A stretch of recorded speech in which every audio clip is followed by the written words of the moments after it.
आज समाज में बहुत सारे तलाक, डिवोर्स क्यों होते हैं? इसके पीछे का एक ही रीजन है, एक ही कारण है। क्या कारण है? कारण सिर्फ इतना है कि आपने अपनी बेटी को पत्नी धर्म कभी सिखाया ही नहीं कि पत्नी का, स्त्री का धर्म क्या होता है।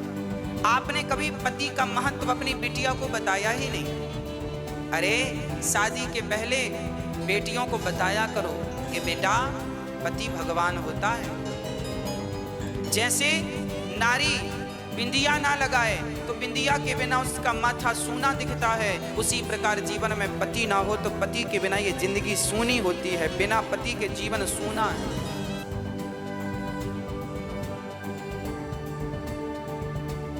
जैसे मंदिर बड़ा हो पर मंदिर में मूर्ति ना हो भगवान की, तो मूर्ति के बिना मंदिर की शोभा नहीं है। उसी प्रकार नारी की तो उसके पति से शोभा है, पति ना हो तो नारी की कोई शोभा नहीं।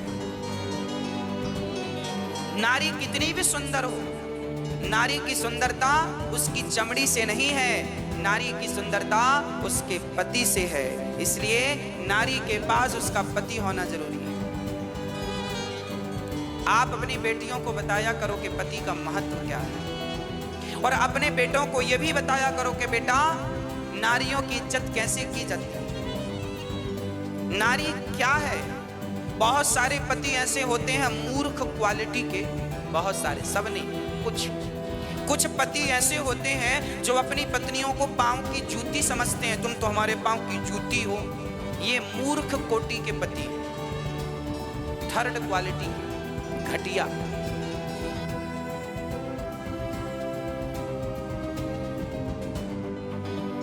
ये पत्नी को पांव की जूती समझते हैं। इनको बताओ, कोई तो बताओ इन्हें, अरे भाई पत्नी पांव की जूती नहीं होती, नारी तो माथे की पगड़ी होती है, सिर का ताज होती है। नारी ना हो तो तुम्हारा वंश तुम कैसे आगे बढ़ाओगे? नारी ही तो है जो तुम्हारे बच्चे को अपने पेट में रखकर लालन पालन करती है। पेट उसका फड़ता है, पेट नारी का फाड़ा जाता है और वंश तुम्हारा आगे बढ़ाया जाता है। वो नारी पांव की जूती कैसे हो सकती है जो तुम्हारे बच्चे को पेट में रखती है? इसका मतलब तुम्हारे माँ बाप ने तुम्हें संस्कार नहीं दिया। संस्कारहीन हो जो तुम नारी को पांव की जूती कह रहे हो। पढ़े लिखे नहीं हो तुम, निरक्षर हो। क्योंकि समझदार संस्कारी व्यक्ति कभी भी नारी जात की अवहेलना नहीं कर सकता, नारी का अपमान नहीं कर सकता।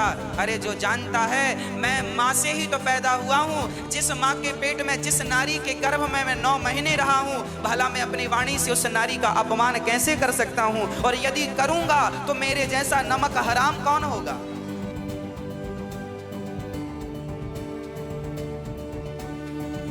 जिस माँ के गर्भ में तू रहा है उस नारी का ही तू अपमान कर रहा है। इसका मतलब तो यह हुआ कि तू वो है जिस बत्तल में खाता है उसी में छेद कर देता है।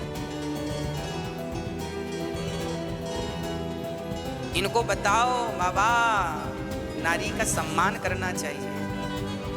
और मेरी माँ, नारियों का सम्मान ना नारियों को भी करना चाहिए। आज समाज में विडंबना ये है कि एक स्त्री ही दूसरी स्त्री का सम्मान नहीं करती। ये बड़ी विडंबना है। फॉर एग्जाम्पल, जैसे सास भी नारी है और बहू भी नारी है, ये दोनों झगड़ा करती हैं। यदि ये दोनों एक दूसरे को जाने कि जैसे मैंने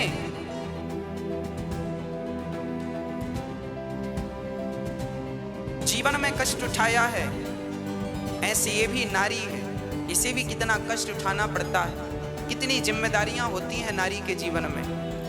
कोई घर में गलती हो जाए तो किसी को डांट पड़े ना पड़े, पर नारी को डांट पड़नी ही पड़नी। पति की फैक्ट्री में नुकसान हुआ है पर वो आके पत्नी को ही डांटता है। उसका कोई भी काम कहीं से बिगड़ा है, उसे पड़ोसी ने गाली दी है तो वो अपनी भड़ास पत्नी पे उतारता है। कहने का अर्थ यह हुआ कि नारी जो है सहनशीलता की प्रतिमूर्ति है। इसलिए नारी का दर्द पुरुष समझे ना समझे, कम से कम नारियों को तो नारियों का दर्द समझना चाहिए। कम से कम नारियों को तो नारियों की इज्जत करनी चाहिए।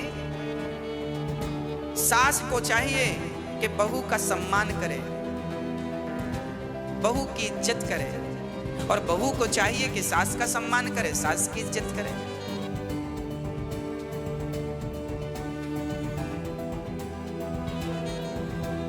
हाँ, सम्मान देने से ना सम्मान बढ़ता है मेरी माँ। हाँ या ना? सम्मान देने से क्या बढ़ता है? किसान खेत में गेहूं बोता है तो गेहूं बढ़ के आती है, चने बोता है तो 4 महीने में चने बढ़ के आते हैं, व्यापार में पैसा लगाया तो व्यापार से पैसा बढ़ के आता है। अरे समाज की रीति है कि जो दोगे वो बढ़ के मिलेगा, उसी प्रकार ये भी समझो कि सम्मान दोगे तो सम्मान बढ़ के ही मिलेगा, ये भी वापस आता है। इसलिए सम्मान किया करो, हर स्त्री का सम्मान करना चाहिए, हर पुरुष का सम्मान करना चाहिए। हम तो कहते हैं छोटे छोटे बच्चों का भी सम्मान किया करो, आदर किया करो। घर में पोंछा लगाने वाली बाई है, उसका भी सम्मान किया करो। वो भी मजबूर है बेचारी, जो तुम्हारे घर के बर्तन धुल रही है, उसका भी, उसको प्यार से 2 शब्द कह दोगे तो तुम्हारा घटेगा क्या? प्यार से ही तो सम्मान है। सम्मान के लिए आरती नहीं उतारना कि सास आरती लेके खड़ी हो जाए, बहू की जय, बहू रानी जय, बहू ना, आरती नहीं उतारना, प्यार के मीठे वचन ही बोल दो, इतना ही सम्मान बहुत है।